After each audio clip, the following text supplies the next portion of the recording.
Olá, Dom Magri. Já já começaremos aqui o nosso programa.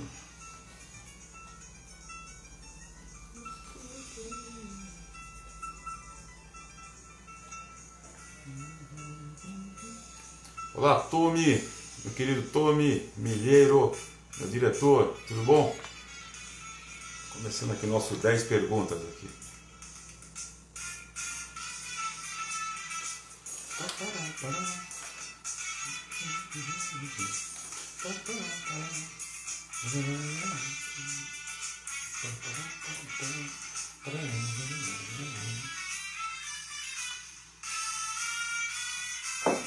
Boa noite, Elton.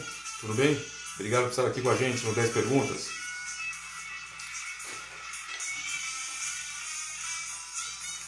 Bom, vamos lá chamar o nosso entrevistado aqui.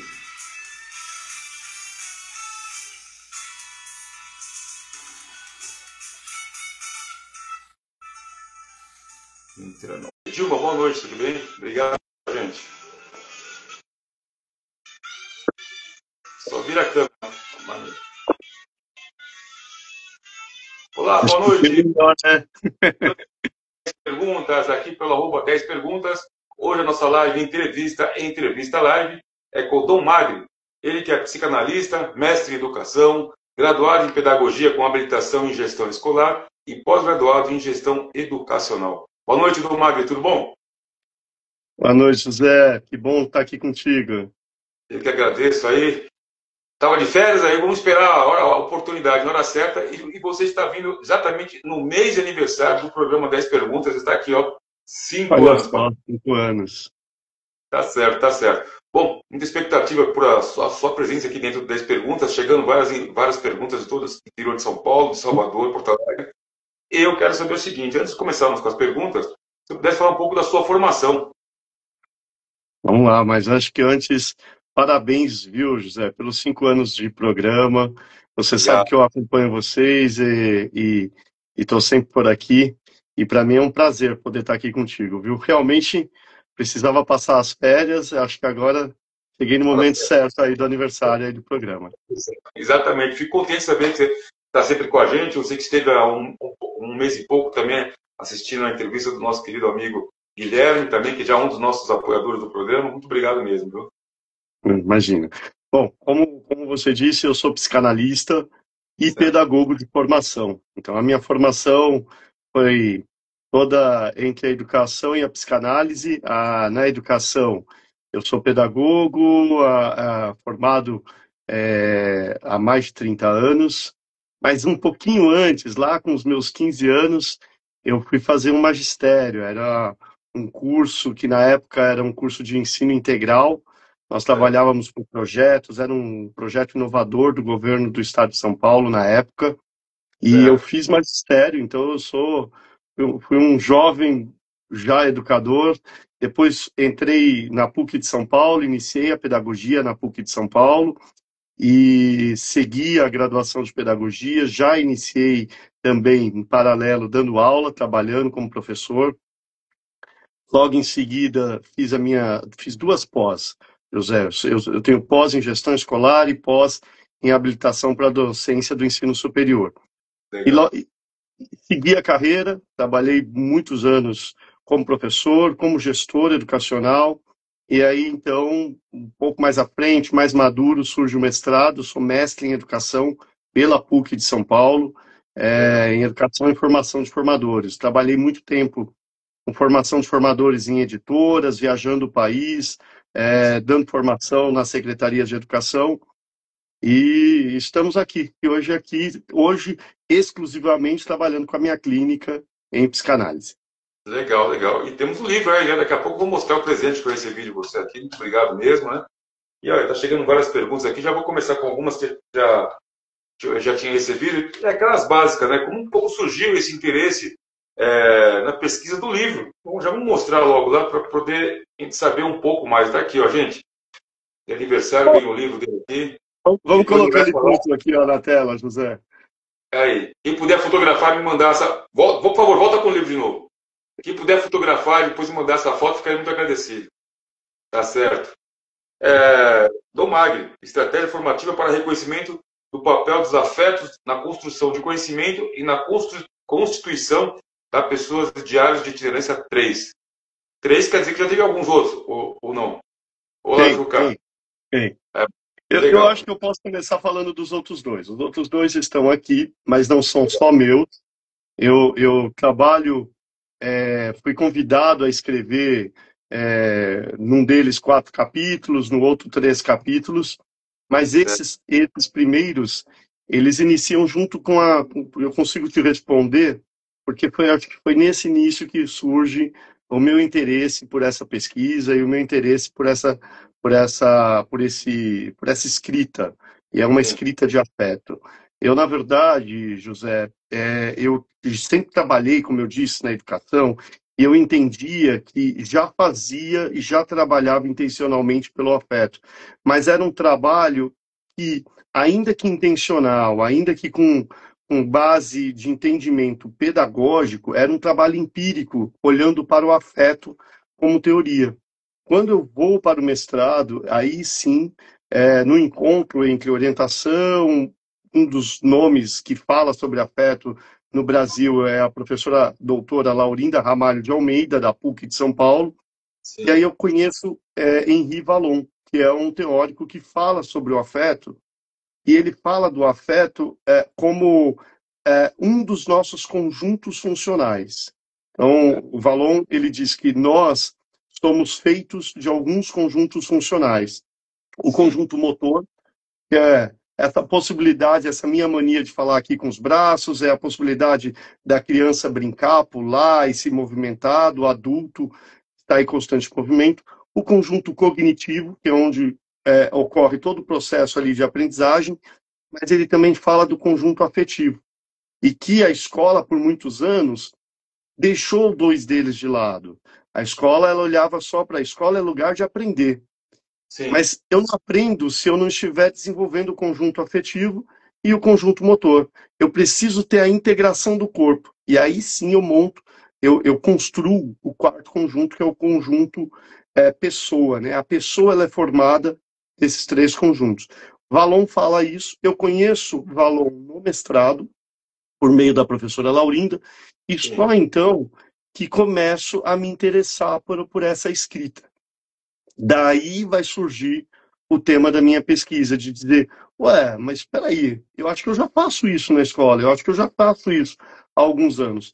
Eu não disse isso no início, mas eu trabalho há 34 anos, e desses 34 anos, boa parte deles em exclusivo, assim, trabalho exclusivo à educação e à gestão escolar. Então eu já desenvolvia isso, já Sim. desenvolvi uma gestão por afeto, mas fui compreender como é o afeto na escola, teoricamente, na academia, né, durante o mestrado. Incrível que pareça, eu já escutei a palavra afeto, mas quando a gente começava ali não sei, no primário, no pré-primário, lá no início, né? A gente tinha um afeto, aquele coisa de calor humano, de ter uma coisa, um olho no olho da professora, um pouco mais te colocando nesse ambiente escolar, te ensinando os primeiros passos, até chegar à faculdade. Que tu comentou agora aí. Acho que se perdeu um pouco, né? E se for em gestão, com pós-graduação, então, eu estou falando um pouco mais para trás, né? Eu escutava isso antigamente. É, e isso é muito fácil a gente perceber lá na educação infantil, lá no prézinho, no maternal que a gente falava. Eu fiz Sim, prézinho, fiz maternal, assim como você. sim, Mas isso ia se perdendo ao longo sim, do curso superior ou de outras experiências na escola. É claro que nós temos experiências boas, o livro traz isso, o livro mostra experiências de afeto que se deram não só quando você era criança, quando os participantes relatam que não só quando eles eram criança se dava experiência de afeto, porque nós somos constituídos pelo afeto. Eu digo isso no livro, não é meu, é a professora Laurinda que fala isso num dos seus livros. O afeto, ele é o fio condutor de uma vida. sim, Agora, quando a gente fala de afeto, e aqui eu vou me estender aqui só para te dizer que quando a gente está falando em afeto, o afeto é tudo aquilo que nos afeta. Hoje, o seu programa afeta as pessoas. E ao afetar as pessoas, ele propicia uma experiência agradável, com certeza, mas ele também poderia, que não é o caso do seu programa, propiciar uma experiência desagradável. O afeto é toda relação que ela vai propiciar, vai afetar alguém e ela vai ter aí uma experiência agradável ou desagradável. No livro, eu escolhi falar das experiências agradáveis, daquilo que eu chamo de saudável, daquilo que ocorre na vida das pessoas, nessa troca entre as pessoas. Entendi. Pô, nós temos aqui a segunda pergunta que chegou, né? Como se deu essas experiências na gestão pautada pelo afeto em sua carreira? Você já falou bastante sobre isso. Tem alguma em especial que te marcou ao longo desses 30 e poucos anos de carreira? Tem. Eu gosto de contar história, hein, José? Mas tem duas assim importantes. Primeiro, quem é educador e está aqui nos ouvindo e acompanhando, sabe que a escola ela é feita de planejamento. E Sim. planejar nem sempre é uma experiência de imersão. Às vezes o planejamento ele pode ser uma experiência também burocrática, de olhar para o currículo, olhar para a proposta pedagógica da escola e, nesse processo, acabar, de alguma forma, preenchendo documentos e preenchendo intenções daquilo do que você deseja para o ano. Então, toda escolas bem intencionadas, no início do ano, ela reúne o grupo de professores para o planejamento. Em algum momento da minha carreira, eu recebi como desafio um projeto novo, e esse projeto incluía, inclusive, uma equipe de professores completamente nova. Eles estavam chegando no colégio, eles não se conheciam, não me conheciam, eu ia ser o gestor deles para esse projeto, e nós tínhamos que planejar. Nós teríamos ali, diferente do usual, que é uma semana, 10 dias, nós teríamos por volta de 30 dias para o planejamento. E aí o que eu escolho? Eu escolho, antes de tudo, estabelecer laços afetivos entre essas pessoas, construir relações. E por que é essa minha escolha? Não é possível que a gente pense numa escola que vai trabalhar por projetos, que vai integrar disciplinas, áreas. Não é possível pensar numa escola que vai trabalhar a interdisciplinariedade se eu vou ter que me relacionar pedagogicamente com o outro e não me relaciono por laços afetivos com esse outro. E aí antes da gente iniciar, a minha escolha foi, vamos fazer o seguinte, vamos tomar um café da manhã? O primeiro dia. Sim. Todo mundo chegou ali com o seu caderno, com o seu notebook, preparado para iniciar o planejamento. Vamos tomar um café da manhã? Agora, vamos sair daqui da escola e vamos nesse parque que tem aqui do lado? E a gente passou quase uma semana, também planejamos, mas a gente dedicou boa parte do nosso tempo, daquele planejamento, do tempo inicial daquele planejamento, para ações que criariam e possibilitariam construção de laços de afetos. Então, a gente foi para o SESC do bairro, nós fomos para as diversas situações de trocas, fomos para parque, fomos para espaços de convivência. As pessoas foram se conectando. Quando as pessoas se conectam, elas vão conseguir trabalhar melhor, elas vão conseguir estabelecer parcerias, e essas parcerias, elas refletem no planejamento. Então, essa foi, por exemplo, uma das experiências, assim, como eu te disse, no início, eu não tinha isso claro. Eu tinha claro que eu queria construir laços entre eles, mas eu não tinha isso claro de como isso, de alguma forma, vai ampliar os benefícios, os resultados do processo de ensino-aprendizagem. E aí eu acho que tem uma outra, que é eu gosto sempre de falar, eu visito muitas escolas, José, dando formação e contando um pouco mais do livro ou da minha carreira na educação.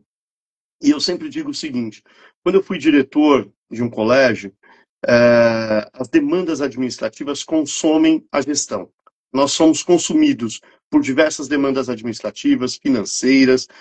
O seu dia a dia é dentro de uma sala e essas demandas elas vão tomando parte do tempo. E eu fiz uma escolha como gestor do colégio de que eu deveria, primeiro, priorizar conhecer pessoas. Sim, Então, eu dedicava um tempo do meu dia, e isso é difícil, eu sei, reconheço com as minhas amigas e amigos, que é difícil você fazer isso como diretor de uma escola, mas visitar, andar pela escola, saber como que está a atendente, como que está a equipe de segurança, como que está a equipe de limpeza, a pessoa que recebe as crianças, se ela estiver passando por um problema de saúde, por uma situação na família dela, e ninguém cuidar dela, e ninguém dar atenção dela, como que essa pessoa vai receber bem o aluno que chega, a aluninha, o aluno que chega, como que essa pessoa vai interagir bem com a família? Então, eu tinha intencional esse cuidado de passear pela escola, de visitar a escola, de conhecer os alunos, de conhecer as famílias. Isso dá trabalho, isso é cansativo, isso sim. demanda tempo, mas foi possível acontecer. E a partir daí, nós criamos uma comunidade escolar, que não foi só um trabalho realizado por mim, mas você cria uma comunidade escolar com uma cultura do afeto. E aí, esta cultura do afeto nos permite chegar numa troca de Legal. experiências e de relações que favorecem o ensino e a aprendizagem. Duas coisas que eu quero falar. Do primeiro exemplo, do primeiro exemplo que você falou. Que você saía lá de cima da sua sala e você andava pela escola. Não, desculpa, que você levou os novos professores para passear. Vamos dizer, teoricamente, foi passear. É mais ou menos o que os países do norte da Europa fazem com as crianças hoje, que é ter aula fora das quatro paredes, vamos dizer isso. Isso foi um enriquecedor, acho que na Islândia, se eu não me falha a memória, alguma coisa eu li sobre isso. Né? Isso é muito bom. Você fez isso com os seus novos professores. E as escolas na Europa já fazem isso com as crianças. Vamos ter aulas fora das quatro paredes. Acho que dá mais interatividade, o afeto. E sobre o segundo exemplo, você, como diretor, saiu lá da sua sala, do quinto, sétimo, oitavo, não sei aonde, e desceu para conhecer aqui, vamos dizer, o office boy da empresa. É outra coisa, afeto. É saber quem é a pessoa, não deixar que os intermediários afastem a pessoa que está começando o primeiro cargo, ou como estagiário, ao você que é o diretor. Isso aí é tirar o chapéu, porque eu também tive uma experiência quase igual a essa, e até hoje eu falo que eu ainda acho que sou dessa empresa, embora eu não estou mais há mais de 30 anos, mas eu tinha isso comigo. Obrigado. A gente carrega isso, pô, aquele cara que foi meu diretor, ele chegava de manhã, mesmo sendo o diretor, mas ele de manhã ele batia papo com a gente. Isso aí não tem dinheiro que pague. Parabéns, viu? Obrigado, obrigado, José. Eu não vou lembrar agora a autoria, eu tenho ele aqui, mas eu não vou me recordar com precisão, mas o nome do livro, para mim, é claro. Chama-se As Melhores Crianças do Mundo. E esse livro, ele retrata as melhores experiências, as 5 melhores experiências. Dentre elas, a Finlândia e a Coreia do Sul são experiências, são retratadas neste livro. Inclusive, na minha pós-graduação, eu escrevo sobre a experiência da Finlândia e faço já aqui um recorte. É claro que há um recorte de um país menor, um país europeu, mas Sim. com políticas públicas intencionais, é possível que os muros da escola avancem para a comunidade. Hoje nós já temos experiências muito boas no Brasil nesse sentido, mas ainda são pontuais. A gente gostaria que elas tomassem um espaço muito maior para que a gente pudesse quebrar os muros da escola. Tem um filme francês muito bom que fala sobre isso. Eu falei Islândia, mas na verdade é Finlândia, tá certo. Eu lembro porque eu trouxe aqui também a doutora Silvia Figueiredo Gouveia, que ela também é pedagoga e fundadora da Escola Nova Lourenço Castanho, nós comentamos sobre isso. Aproveitar, deixa eu ver. São 9 horas e 20 minutos. Para você que está chegando aqui agora na nossa live, eu sou o José Augusto Arruda, hoje entrevistando aqui dentro do 10 Perguntas do Magno, psicanalista, mestre em educação, graduado em pedagogia com habilitação em gestão escolar e pós-graduado em gestão educacional. Eu sempre demoro um pouco para fazer o momento interativo, mas tem muita coisa aparecendo aqui agora. Vamos aqui, olha aqui, vamos. Primeiro, agradecer a todo mundo que está aqui na nossa live. Eu estou chegando pertinho. Olá, Gil. Muito obrigado, Gil. Um grande amigo meu, um tarólogo, está aqui com a gente. Doutora Raina Cristo. Raina Cristo, muito obrigado. Está aqui de São Pedro, Zona Sul de São Paulo, Diadema. Deixa eu ver aqui. Tem uma pergunta interessante aqui. Cadê? Eu vi agora. Espera um pouquinho só. Sim, o Gil falando. Sim, museus, teatros, planetários e vários passeios. Fui monitor de alunos na Europa, aulas móveis fora da escola. Tá vendo? Não falei besteira. É isso aqui. Muito obrigado, Gil. Adentro de nossa entrevista aqui. Então, Mari, bom, um dos capítulos do livro diz, então, como tudo ocorre na escola, fale um pouco mais sobre isso. Pois é. Primeiro, dizer que quando eu falo do afeto, eu falo da afetividade como mola propulsora da sociedade. Então, ela ocorre na família, ela ocorre na escola, ela ocorre nas instituições de trabalho, nas igrejas, enfim, nas diversas instituições a que a gente vai sendo inserido ao longo do tempo. Agora, na escola, a gente não pode deixar passar desapercebido. Ele precisa ser intencional. Ele precisa ser olhado, ser visto, né? E para que ele ocorra na escola, e que a gente aqui, talvez sendo repetitivo, mas eu preciso insistir nisso, para que ele ocorra na escola, a gente precisa propiciar intenções ou atividades intencionais que favoreçam as relações afetivas dentro da escola. A minha bisavó, José, ela era uma mulher cearense que nasceu em 1909, então há bastante tempo, perdemos ela com já seus 97 anos. E ela, a primeira experiência dela, ela foi uma mulher que só estudou até os primeiros anos de vida, mas a primeira experiência dela de escola foi um espaço que o pai construiu na fazenda, nas terras que eles moravam.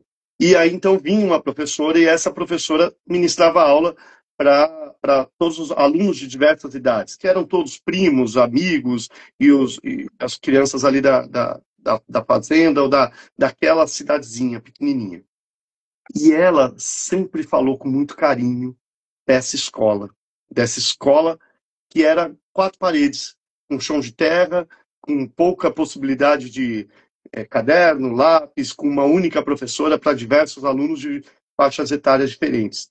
E que às vezes o objetivo era só alfabetizar. As nossas escolas maiores, e você citou, por exemplo, Lourenço Castanho, que é uma escola respeitada e com uma proposta pedagógica admirável, para quem conhece sabe do que eu estou falando, as nossas escolas maiores também propiciam isso para diferentes e para diversos alunos.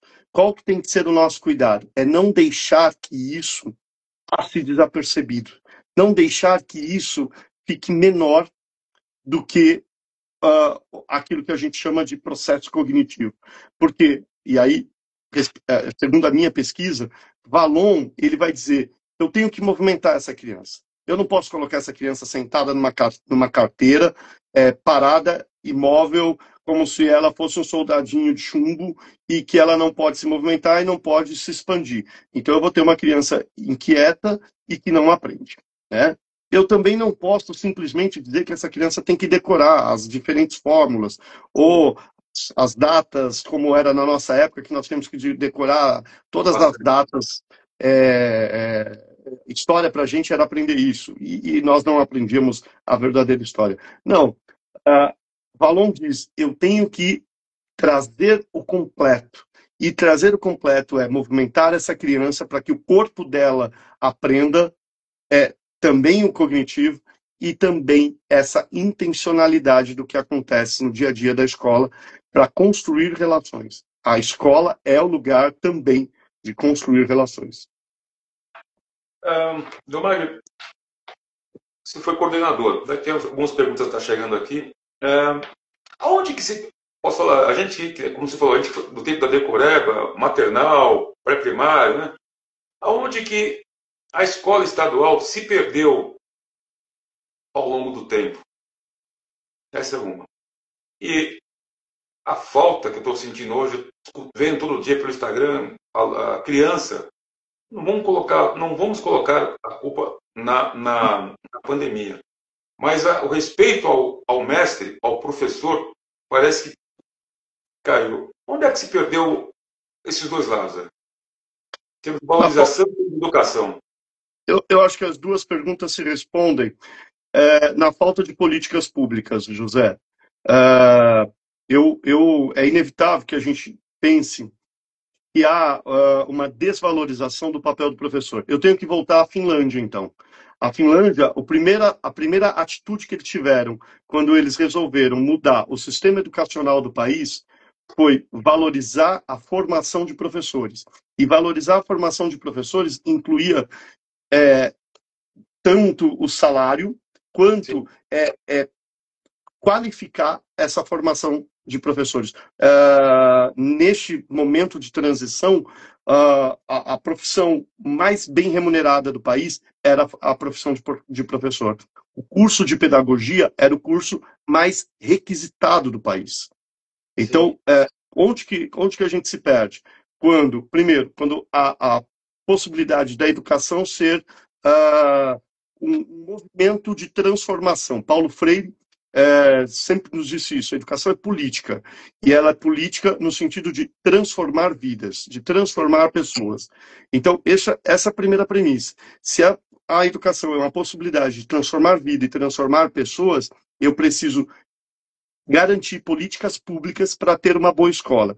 Se eu tenho um professor que não é bem remunerado, se eu tenho um professor que não tem respaldo para uma boa formação, eu corro o risco também de só responsabilizá-lo pela má qualidade da educação. Mas ela não é só por aí. Eu preciso ser justo aos meus colegas professores, eu que fui professor por muitos anos. Ainda assim, você tem boas experiências de professores bem intencionados. Agora, para que eu tenha bons professores bem intencionados, o livro precisa chegar na escola. Sim. A merenda escolar precisa ser de qualidade, porque a gente ainda tem crianças que passam vontade de comida, passam necessidade alimentar e vão para a escola e precisam ser bem alimentadas, porque sem um bom alimento eu não consigo aprender. Eu estou falando, lembra que eu disse do corpo? Se eu não cuido desse corpo, eu não consigo aprender junto. Então, políticas públicas é que vão facilitar. Agora, nós temos boas experiências no país. Nós temos boas experiências no país. E uma delas é o estado do Ceará. O estado do Ceará, para quem quiser depois pesquisar, tem boas experiências educacionais. Incidentemente, eu falei da minha bisavó, que era cearense. Mas a gente tem outras tantas boas experiências que não ficam só pautadas nas escolas particulares, nas escolas privadas. Entendi. Bom, Nomag, enquanto você toma uma aguinha, deixa eu mandar um recado aqui muito social, importante, também a meus patrocinadores, que inclusive um acabou de entrar aqui. Agora é a hora certa de mostrar que eu falo da empresa dela, do escritório. Bom, primeiro vou falar do mês de agosto.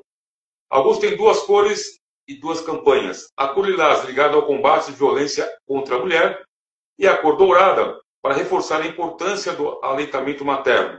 Duas causas importantíssimas que o 10 Perguntas faz questão de apoiar. Tá certo? Mandar aqui um grande abraço para a doutora Flávia Real, que está aqui com a gente na nossa live. A doutora Flávia é do Real Carnelos Vargas do Amaral Advogados, é um dos nossos patrocinadores do programa 10 Perguntas. Escritório de advocacia com atuação exclusiva na área criminal há muitos anos e fortemente comprometido com causas sociais. Flávia Real, Guilherme Ziliane Carnelos e doutora Camila Vargas do Amaral. Muito obrigado por apoio ao 10 Perguntas, que estamos aqui no mês de agosto fazendo 5 anos, com mais de 110 entrevistas, mais de 1.100 e poucas perguntas, entre outras. A gente fala 1.100 e poucas porque são 10, vai sempre ter mais uma, né? Sempre tem mais uma. Mas é isso aí. O trabalho é duro, é árduo, mas faz parte. Opa, não é para tocar isso aí agora, não. Tá tudo certo. Bom, vamos aqui. Como falei, né, o senhor foi coordenador pedagógico por muitos anos e fala no livro que se espera do coordenador pedagógico. Pode nos dizer na escola? Antigamente se falava que era bedel. Agora não é nem o bedel, já é acima. É aquela pessoa que faz toda a estrutura do currículo escolar anual. Que eu achei que fosse, em novembro, já fizesse o planejamento para o ano seguinte. Mas pelo que eu entendi, o senhor falou que começa na semana que começa as aulas de planejamento. Ou eu entendi errado? Depende, não, você entendeu corretíssimo. Depende das experiências.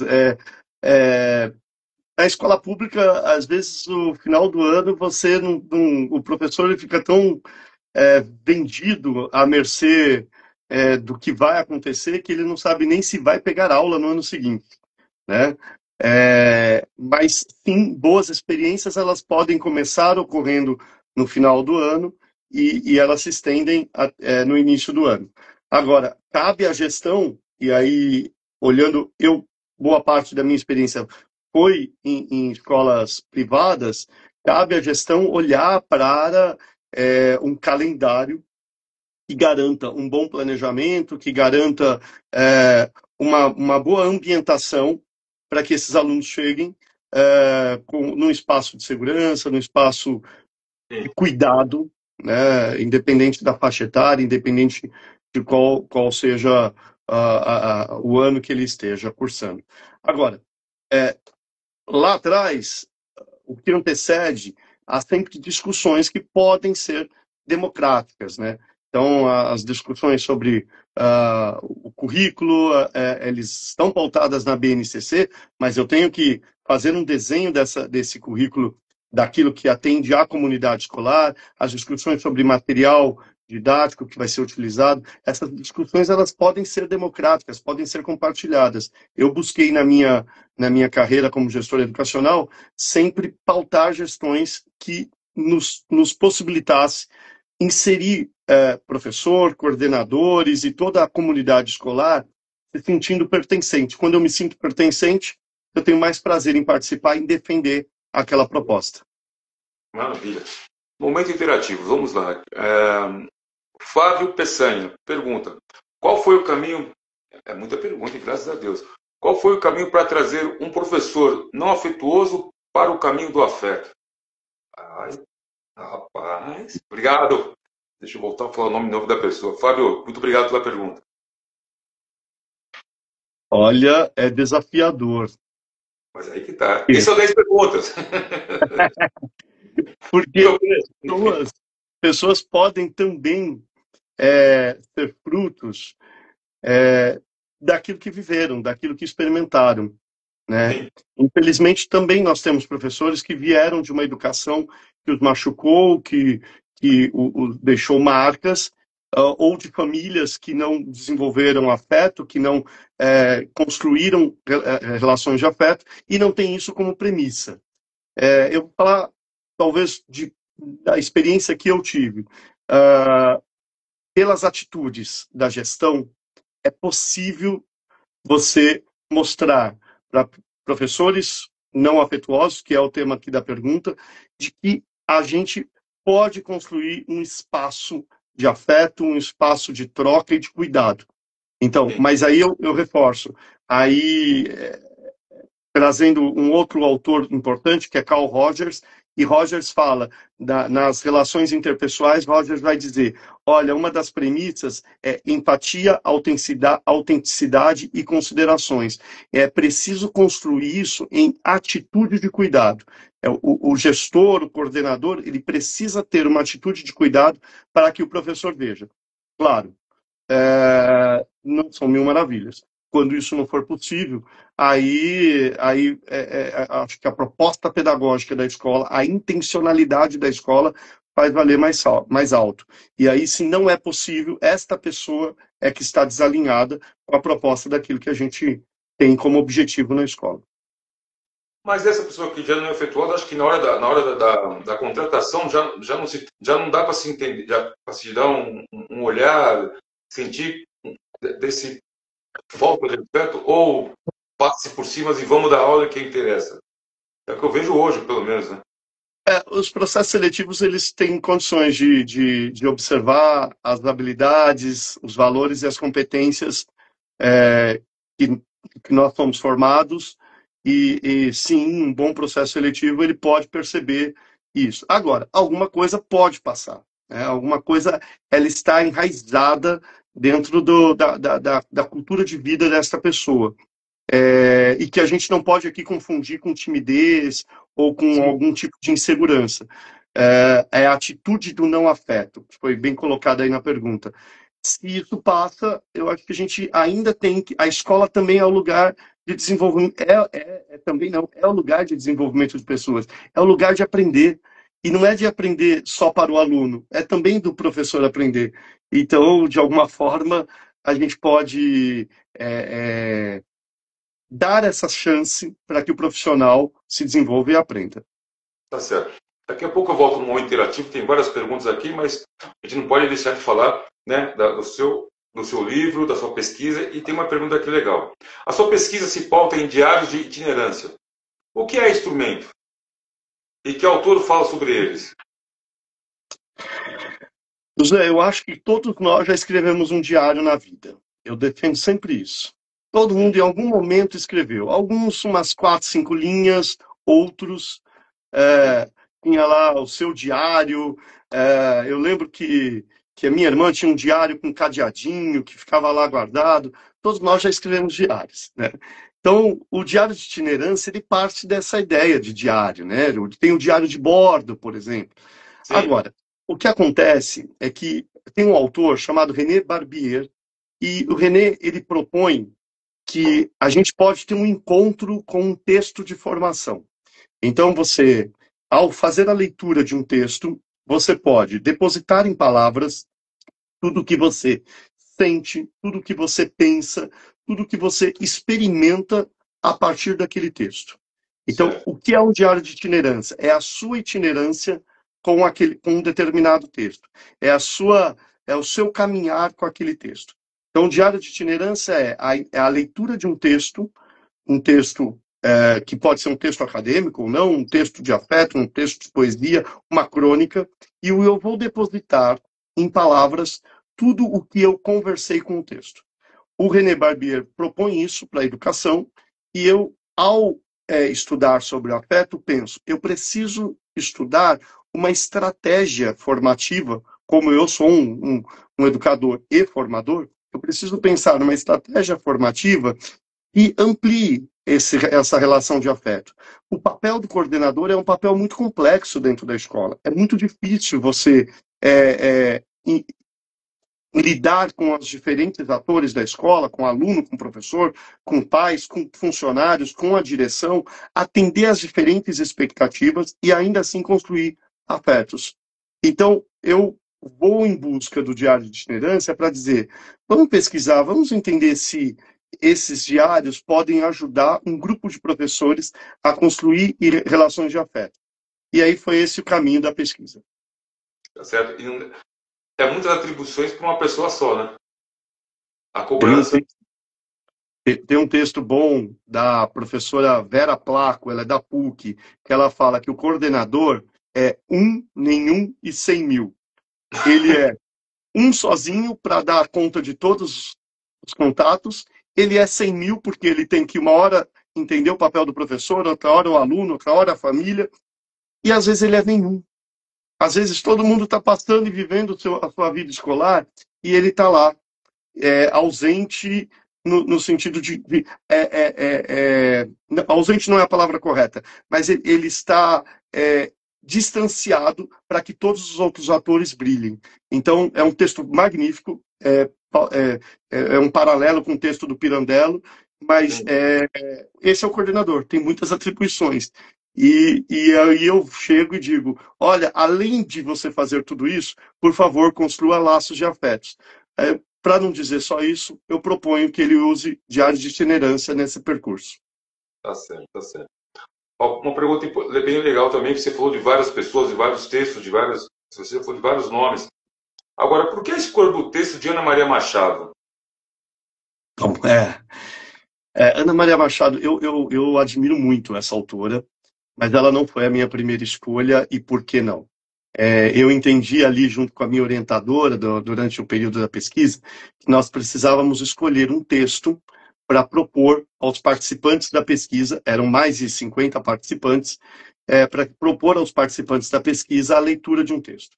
O primeiro texto que me ocorria era o texto da Laurinda Ramalho de Almeida, que era a minha orientadora. É um texto Como Me Constituir Professora, que ela conta a história dela, como ela se constituiu. Mas nós entendemos que, como ela era minha orientadora, não seria o texto Sim, adequado para a gente utilizar. Não faríamos proselitismo. E aí a gente, então, caminha para um livro que eu indico aqui para vocês, para quem estiver nos acompanhando, que chama-se Meu Professor Inesquecível. José, se você gosta de histórias de escola, de professor, leia esse livro. É um livro fantástico, da Fanny Abramovich. Ela reúne alguns autores, inclusive a Ana Maria Machado, e ela propõe que eles escrevam sobre quem é o professor inesquecível deles. E aí eu tinha, dentro desse livro, 3 outros textos muito bons. Um era do Valcir Carrasco, que é autor de novela, mas também é autor de livros fantásticos, e ele escreve um texto muito bom sobre o professor inesquecível dele. Outro era do Bartolomeu Campos de Queiroz, que eu tive o prazer de trabalhar com ele. Bartolomeu nós já perdemos, mas Bartolomeu escreve para crianças e para adultos com uma maestria. E o terceiro era da Ana Maria Machado, que era o texto Um ABC de Mestres.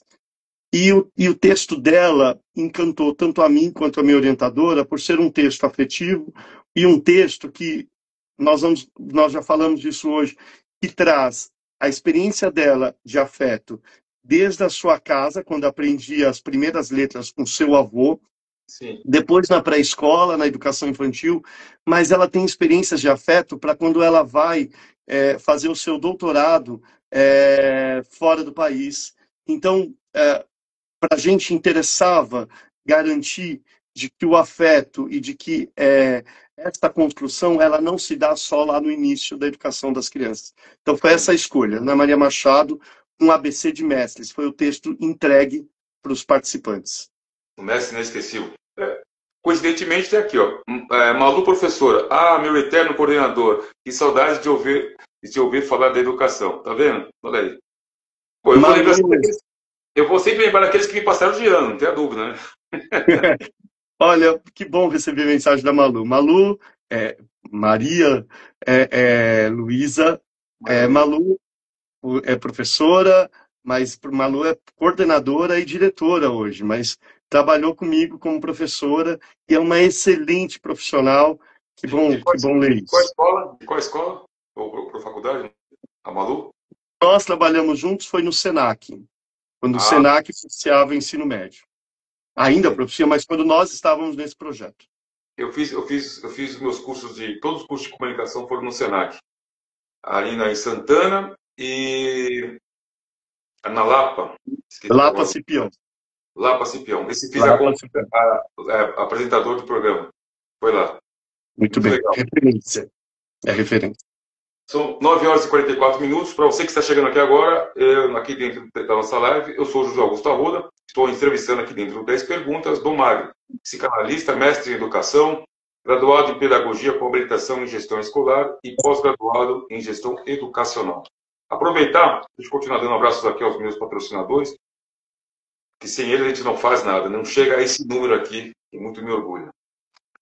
Bresser Asset. A Bresser é uma gestora especializada em fundo de ações. Temos um histórico de rendimento consistente no longo prazo, com retornos superiores ao Ibovespa e ao CDI.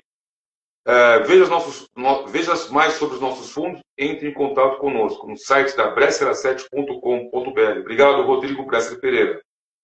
Seiva, ao André Curti, diretor comercial. Um marketplace de produtos e serviços sustentáveis, feitos para quem quer cuidar de si e do planeta. E a WJR Creative, liderada pelo publicitário Wilton Lopes Júnior, a WJR Creative transforma a gastronomia, retratos e arquiteturas em imagens marcantes. Capturamos a essência de cada momento com criatividade e precisão. @WJR Creative _foto e veja a arte de ganhar a vida. Doutora Flávia Real, já agradeci. Está sempre com a gente, acreditando no projeto do 10 Perguntas, que nesse mês aqui fazemos 5 anos. E agradecer também ao Dr. Luiz Carlos Bresser Pereira, que foi ele o entrevistado do nosso programa de 5 anos, do primeiro bloco. Tivemos 2 convidadas para esse primeiro bloco. Silvia Figueiredo Gouveia, que eu já falei, pedagoga e fundadora da Escola Nova Lourenço Castanho. E Silvia Murgulhes, ela que é veterinária e faz parte do NFA, Núcleo Feminino do Agronegócio. Foi muito interessante esse primeiro bloco, já está aí no nosso Instagram, no canal do YouTube, e a semana que vem teremos o nosso segundo bloco. Bom, daqui a pouco falamos do mês de agosto, vamos aqui para a nossa sétima pergunta. Bom, você acabou comentando, por que escolheu a Ana Maria Machado? E aí agora, quem são os participantes da pesquisa? A sua coordenadora, teve mais alguém? Tiveram. Foram 50, eu escolhi 50 pessoas. Nossa. E a intenção era escolher pessoas. Eu tinha uma vantagem, José. Eu posso escolher qualquer pessoa, porque todos nós já tivemos uma experiência de aprendizagem numa escola. Né? Assim, considerando que hoje nós vivemos num país onde que a sua maioria está alfabetizada e que foi à escola. Então, eu escolhi teólogo, coreógrafo, musicista, advogados, professores, gestores, engenheiros de sistema, carnavalesco, padre, médico, dentista. Eu escolhi pessoas de diferentes funções que pudessem ler o texto da Ana Maria e depois escrever um diário sobre qual foi a conversa deles com o texto. Esse foi o exercício. E a boa resposta foi que todos, a maioria deles me ligavam antes mesmo de mandar o diário, dizendo: eu fui impactado lembrando do meu tempo de escola. As memórias escolares, elas mexem com o nosso estado afetivo de uma forma ímpar. Por isso que é importante que a gente garanta boas memórias, bons sentimentos de afeto dentro da escola.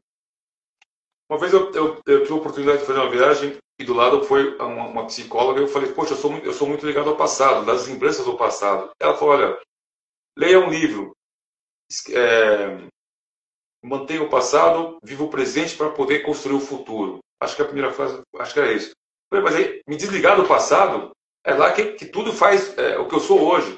Mas precisa desligar, porque senão você também fica muito no passado e esquece o presente. Eu falei, poxa, não é por aí o caminho, será?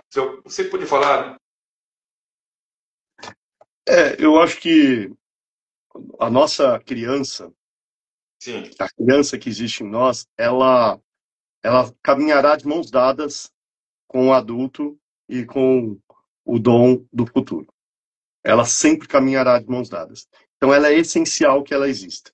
O que talvez a gente possa entender é como que eu olho para essa criança e aprendo com as alegrias, com as dores, com os sofrimentos, com os deslizes, e ao olhar para essa criança, que eu seja generoso com ela, assim como essa criança precisa ser generosa com o adulto que existe em mim. Entendi. Poxa, momentos para uma reflexão mais profunda. Uma boa música de fundo, inclusive. E os diários? Pode nos contar algo que aparece no livro? Olha, aconteceram algumas coisas, surgiram algumas situações interessantes. Você sabe que eu apareci num dos diários. Eu pedi para que uma amiga minha, da época de colégio, escrevesse um diário. E ela escreveu o diário dela, não imaginei que eu apareceria, mas ela conta a história de um dia que tem uma briga na escola. E aparecer? Era um bom momento para aparecer. E 2 alunos vão para a sala do coordenador, conversar com o coordenador sobre o tema, e esses 2 alunos começam a conversar, e a sala do coordenador era um mezanino, um corredor que ficava no mezanino, acima da quadra da escola, 1,5 m, 2. E quando eles saem da sala do coordenador, a senhora que estava cuidando da limpeza daquele corredor, começa a gritar com eles e dizer, vocês não podem pisar aí, eu acabei de limpar. Mas aí eles não tinham opção, nem para ir para a direita, nem para a esquerda, e não podiam voltar para a sala do coordenador. Ela ficou imóvel, e ela conta essa história que ela ficou imóvel, e o rapaz que estava, o outro aluno, o jovem de 15 anos que estava com ela, a única solução que ele achou foi pular o muro de 1,5 m de altura e pular para a quadra e olhar para a senhora e dizer, pronto, agora resolvi, obedeci a senhora, nem fui para lá nem para cá. Essa situação depois foi de muita graça, mas que o coordenador chama todos os envolvidos e diz, olha, como que a falta de comunicação poderia gerar um problema e como a falta de comunicação pode gerar um ruído e um conflito dentro da escola. Eu li essa história e, e alguma coisa me ocorreu na minha memória de dizer assim, eu lembro dessa história. E aí eu ligo para ela e falo, olha, eu lembro dessa história, me conta melhor como foi. Ela falou assim, como assim me conta melhor? Você foi o menino que pulou o muro da escola na quadra. Então essa acho que é uma história engraçada que eu descobri, mas tem outras histórias de afeto muito bonitas. Histórias, por exemplo, de uma aluna que ela era filha da merendeira da escola, do colégio particular que ela estudava. Ela passou por muita exclusão social, e ela ficava excluída dos outros demais coleguinhas. A experiência da escola nos primeiros anos não foi boa. Lembra que eu disse, o afeto ele pode ser agradável ou desagradável. Ela foi afetada de forma desagradável. Ela vai para a universidade, ela vai estudar história na USP, e lá ela conhece um professor e começa a reconstruir, ressignificar o que é uma escola para ela, o que é uma relação de professor-aluno, e ela então é acolhida por esse professor, vive bons anos de graduação, depois vai para o mestrado e no doutorado, viabilizado por esse professor, em parceria que ele estabelece com outras universidades, ela consegue fazer parte do doutorado dela na Itália, e ela, então, não só ela escreve no diário dela, não só tem ele como professor inesquecível e como uma relação interna de afeto, como uma pessoa, como um professor bem intencionado, ressignificou o que ela entendia por escola. E hoje ela é uma coordenadora pedagógica. Não é a Malu, mas é uma outra coordenadora pedagógica que também tive o prazer de trabalhar com ela. Eu acho que esses momentos negativos da infância, ao invés de tirarem ela do foco, deram força interior para que continuasse. Obviamente, o professor também deu esse novo ciclo para ela. E ela manteve isso, né? Eu espero que ela possa passar essa experiência para os alunos, né? Exatamente. Tá Tem certo. feito isso. É uma excelente profissional. Maravilha. Bom, quais foram as premissas defendidas na pesquisa? São várias, mas sempre tem aquelas que você fala, são essas duas, essas três que me levaram essa pesquisa até onde chegou ao livro ou que vem sendo feito ao longo da sua carreira profissional. Eu acho que eu vou citar 4 aqui, bem rapidamente, porque eu fui insistente em dizer aqui, é a atitude de cuidado. É preciso ter uma atitude de cuidado dentro da escola. Nós precisamos cuidar das pessoas que chegam na escola. Acho que a segunda é o espaço de convivência. A escola, ela precisa pensar no espaço físico para que ele garanta a convivência entre as pessoas. Então, você precisa ter uma boa sala de professores para que eles convivam entre si e que tenham cafés e intervalos saudáveis, mas você também precisa ter espaços de convivência dos alunos e de professores e alunos e de funcionários e professores e alunos para que a escola possa ser um espaço onde eu tenha vontade de ir. E isso apareceu muito nos diários. Em todos os diários aparecia, eu tinha vontade de estar naquele ambiente. E aí o último é, os professores precisam preparar boas aulas. Os alunos reconhecem quando o professor prepara boa aula, e uma aula bem preparada, uma boa aula, foi indicada como sinônimo de afeto. Aquele professor cuidava da gente, preparando boas aulas. E aí eu resumo dizendo, afeto é cuidar. Se eu cuido, eu estou demonstrando afeto.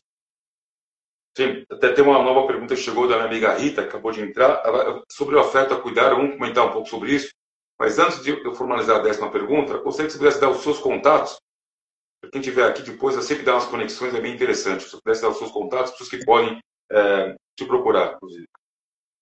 Perfeito, e eu te agradeço, José. Eu, como disse, hoje atuo 100% na clínica. Minha clínica atende de adolescentes a adolescentes e adultos. A minha linha de formação é em psicanálise e vocês conseguem me localizar pelo @dommagri psicanalista ou Lá no arroba Dom Magri Psicanalista, vocês vão encontrar lá o meu cartão, tem o meu WhatsApp e tem o meu e-mail para agendar uma consulta ou para agendar alguma possibilidade de formação em alguma escola. Tá certo. Antes de eu formular a 10ª pergunta, tem um assunto que você for coordenador, então estou sendo cobrado na pré-produtora, faz essa pergunta que é interessante. Colégio particular. Um dos 4 maiores colégios particulares de São Paulo, vou citar o nome, mas tiveram problemas não só de bullying, como de racismo. Inicialmente, eu faço parte de um grupo de amigos, não, tem que expulsar. E alguns deles falam, não é expulsando que se ensina. Poxa, mas e um deles, a mãe faz parte do movimento que fala que é contra tudo isso. Eu falei, poxa, mas se a mãe faz parte, como é que a filha fez o tal bullying, e falou sobre o racismo, fez o racismo contra uma pessoa? Como é que você vê esse movimento? Em colégios particulares, que a gente sempre fala, não, em colégio particular é outro nível. A gente sabe que em outras escolas da periferia tem, mas e foi um pouco abafado, foi muito pouco falado. Mas as 4 maiores escolas de São Paulo particular tiveram esses problemas. Como é que você, como coordenador, como psicanalista, pode nos falar sobre isso? José, é importante que a gente pense em políticas afirmativas e dentro das escolas. A proposta pedagógica do colégio, ela tem que ter claramente a intenção de combater todo tipo de violência. Hoje, a violência contra a violência contra a raça é muito clara e existente, e ela ainda está perpetuando, porque nós temos o racismo estrutural existente dentro da nossa sociedade. A violência de gênero, situações de homofobia que existem com jovens, com adolescentes, e que podem levar, inclusive, a tirarem a vida. Então, e outras tantas que a gente sabe que acontecem diariamente. O bullying é uma forma de violência. Eu sempre combato uma frase que é dita por aí, mas na minha época não tinha bullying. Tinha sim. Provavelmente, se você está dizendo que na sua época não tinha bullying, é porque você não sofreu. Quem sofreu lembra que tinha. O bullying existe. A violência, ela se dá de diferentes formas. A violência contra as meninas e contra as meninas adolescentes, contra o corpo dessas meninas, ela ocorre. Tudo isso, sob o meu entendimento, e aqui é um recorte do meu entendimento e da minha experiência, ela precisa ser tratada como uma política afirmativa, ela precisa ser tratada na transversalidade do currículo da escola diariamente. E para que isso ocorra, é preciso que una forças da comunidade escolar. Então, não é só uma proposta que vem de forma de forma autoritária da gestão, muito bem intencionada, mas é uma proposta que tem que ser construída com pais, com alunos, com professores, com funcionários da escola, e a gente tem que estar atento, inclusive com a comunidade que se expande. Nós tivemos uma situação de racismo de uma escola num bairro nobre de São Paulo que ocorreu dentro do shopping. E a primeira atividade, a primeira atitude antirracista para combater o que ocorreu dentro do shopping não foi tomada primeiro pela gestão da escola, mas pelos alunos da escola. Mas por que foi tomada pelos alunos da escola? Porque eles já são incentivados por toda a gestão, por toda a coordenação a partir disso. Muitos que estão aqui nos acompanhando sabem, eu e meu marido estamos habilitados na fila da adoção e logo chegaremos aí, que nossos filhos chegarão e provavelmente serão, porque optamos por sermos uma família interracial, serão pardos ou negros. E eu e meu marido saímos em busca de escolas. E a gente foi olhar para escolas aqui do nosso bairro e olhar nessas escolas, a pessoa negra, ela está em que posição? Ela cuida só da faxina da escola? Não quero essa escola. A pessoa negra, ela é coordenadora da escola? Eu tenho negros na gestão dessa escola? Se eu tiver representatividade nessa escola, eu tenho mais possibilidade que essas políticas afirmativas ocorram de forma fluida, e aí sim eu vou construindo uma uma sociedade dentro uma cultura dentro Sim. dessa escola, uma sociedade dentro dessa escola menos racista, menos homofóbica, menos misógina, menos excludente a todos os diversos que reproduzem situações de violência que às vezes também são vítimas, porque vivem isso em suas casas, porque vivem isso nos seus outros ambientes fora da escola. Eu não sei se te ajudei. É Não, um tema ajudou. que me afeta. Sim, sim, imagino. A verdade, todos nós, né? Eu posso falar que eu sou dos anos 60, estudei em colégio estadual, estudei em colégio particular. Passei um pouco, mas talvez pode ter tido passado por racismo e bullying, mas não era uma coisa que era muito perto da gente, de saber o que é mais a fundo, como a gente sabe hoje. Mas a gente foi levando a vida. Uma coisa que nesse grupo que eu comentei, que eu acho que estava certo, tinha que expulsar. Mas expulsar não é exemplo. Mas, ué, e se fosse ao contrário? Expulsaria? Fosse o negro falando ao contrário? Fosse o negro fazendo algum tipo de ação totalmente negativa? Por que não expulsar? Passaram-se um tempo, incrível que pareça, chegou-se os 4 grandes expulsados. Espero que essas escolas consigam manter esse momentos positivos daqui para frente, que não se aconteça o que aconteceu. E aí eu acho que um pouco dessa parte, dessa moçada nova, molecada, da pandemia para cá, ficou um pouco mais agressiva. Que perderam aquele time de: oi, mãe, eu vou no cinema com a amiguinha, vou dormir lá, amanhã a gente se encontra. Não, ficaram muito aqui, né? Isso é que nós estamos começando hoje. Acho que você, como um grande psicanalista, pode falar um pouco melhor sobre isso, inclusive. Na minha clínica, eu ainda atendo com frequência jovens que chegam sofrendo com os resquícios dessa pandemia que veio massacrando principalmente essa faixa etária. Ainda. Tá certo. Bom, infelizmente está chegando ao fim, eu preciso fazer a 10ª pergunta, que nós já conversamos um pouco, mas é bom falar de novo sobre afeto é cuidar. Por que você afirma que afeto é cuidar? E na psicanálise, a sua atuação também é pelo cuidado? Tem que ser. Tem que Imagina. ser. A pessoa chega na clínica, ela chega com uma demanda. E geralmente essa demanda é uma demanda de cuidado, é uma demanda que exige acolhimento, que exige o abraço. E esse abraço ele não precisa ser físico. O abraço está no escutar com atenção, no ver, no sentir. Então, quando eu digo que afeto é cuidado, é porque a gente, quando recebe um bebê nos braços, ele precisa ser cuidado para se sentir amado e para que cresça saudável durante sua infância, sua adolescência e vida adulta. Quando nós temos os nossos pais envelhecendo, a gente demonstra afeto por eles, cuidando deles Sim. na velhice e no avançar da idade. Por que a gente deixa de fazer isso na escola? Por que eu não faria isso na clínica?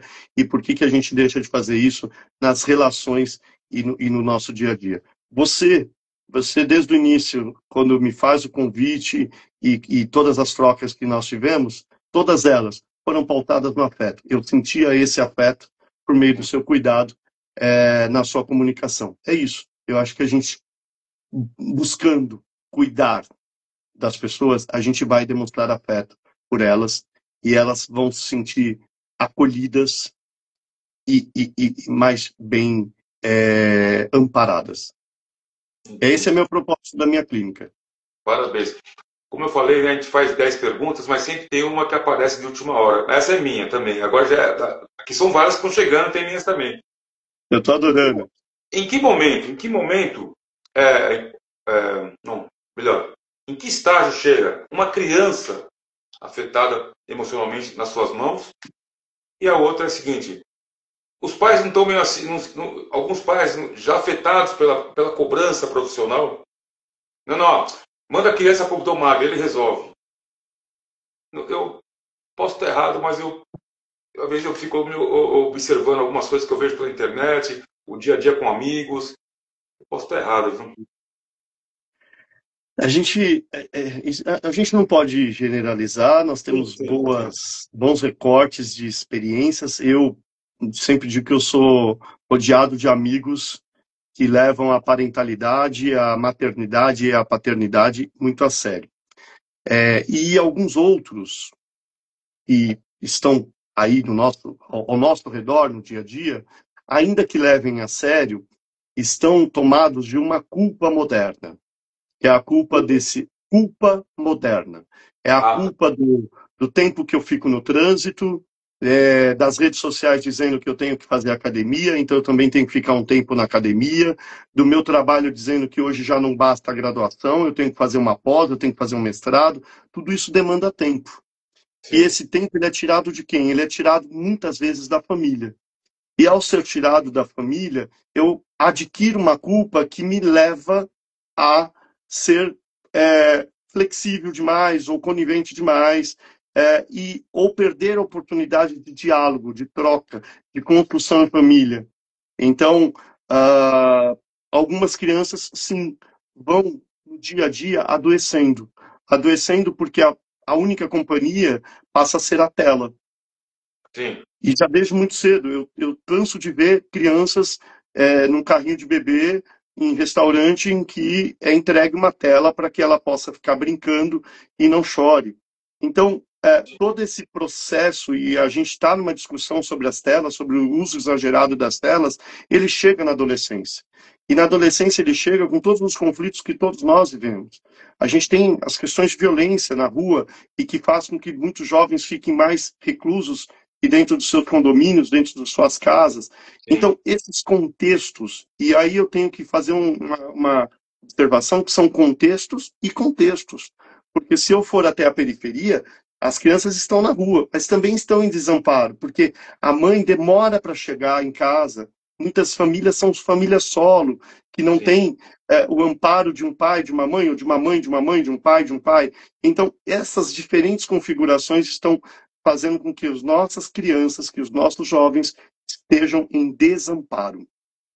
E esse desamparo tem adoecido as pessoas. São essas pessoas, são essas crianças e jovens que chegam na clínica e que precisam de cuidado e que ao começar o trabalho a gente descobre que também algumas famílias precisam de cuidado e de acolhimento.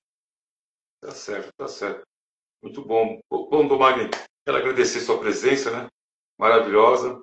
Foi bom esperar um pouquinho, porque muitas coisas aconteceram nesses dias e a gente sempre vai escutando uma coisa aqui, escutando uma coisa ali. Leio no seu livro aqui que eu recebi, muito obrigado. Deixa eu colocar aqui mais uma vez. Obrigado aqui pelo livro, pela mensagem. Maravilha, muito obrigado mesmo. Já recebi a foto, o amigo meu já bateu a foto aqui, está chegando.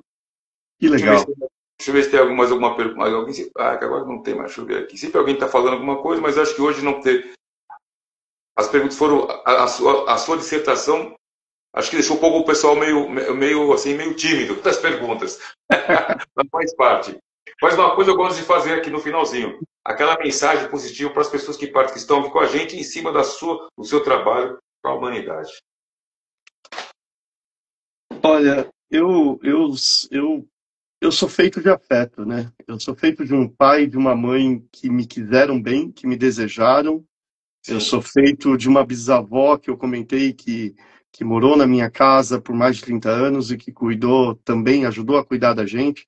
Eu sou feito do afeto dos amigos, das pessoas com quem eu passei e trabalhei profissionalmente. Eu sou feito, inclusive, do afeto transferencial daqueles que eu atendo na minha clínica, da família do meu marido e da família que nós estamos construindo. sim. Então, o que eu desejo é que todo esse afeto também seja compartilhado primeiro contigo e com tua família, porque eu acho que o trabalho que você faz é um trabalho que abre e que dá voz para que a gente possa falar, e eu agradeço mais uma vez por isso, Eu mas agradeço. que ele possa ser semeado aí às pessoas e que a gente possa dividir e compartilhar um pouco mais e olhar para o outro na sua necessidade. Você comentou uma coisa interessante que é da oportunidade, né? Desde que eu comecei há 5 anos atrás, eu sempre falava que é,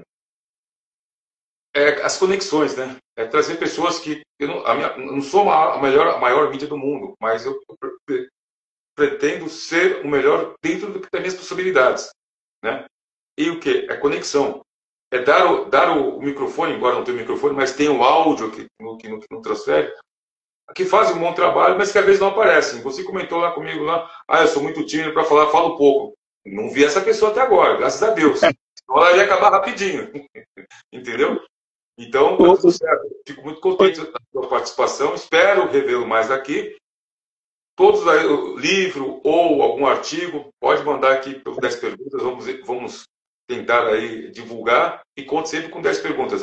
Isso que é muito interessante. Tá certo? E um abraço ao Guilherme aí, tá certo? Obrigado, José. José, me dá só aqui. Eu também sou feito de afeto da minha irmã, viu? Porque se eu não citar a minha irmã, eu vou depois levar uma bronca. Eu esqueci de citá-la e dos meus sogros. E sempre, as pessoas que nos rodeiam podem nos dar afeto. Alguém do seu time está aqui na nossa live? Pode mandar um abraço aí. Olha, eu acho que estão, viu? Eu não consegui ver, eu não quis mexer aqui com medo de cair por falta de habilidade.